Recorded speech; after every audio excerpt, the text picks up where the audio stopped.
Bonjour les amis, aujourd'hui je voudrais vous parler de l'exercice illégal de la médecine, en particulier dans le domaine des injections à visée esthétique.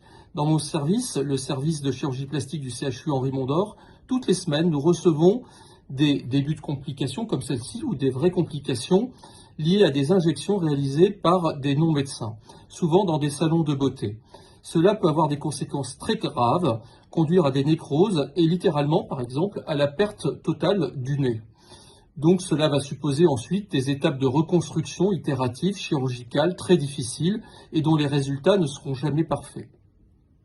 Il faut aussi faire attention parce que ces actes sont pénalement répréhensibles, mais souvent les responsables s'évanouissent dans la nature de telle sorte que les victimes n'ont pas de recours.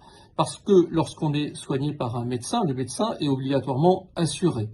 Et là, souvent, donc, en cas d'indemnisation, de demande d'indemnisation, eh bien, souvent, la personne responsable n'est pas retrouvée. Donc, il faut vraiment prendre en considération que la médecine n'est pas un jeu, la médecine esthétique encore moins, et qu'il est important d'être soigné par des médecins correctement formés et dans des cabinets médicaux aux normes.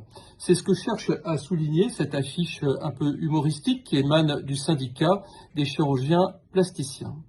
J'espère vous avoir éclairé et je vous dis à très bientôt.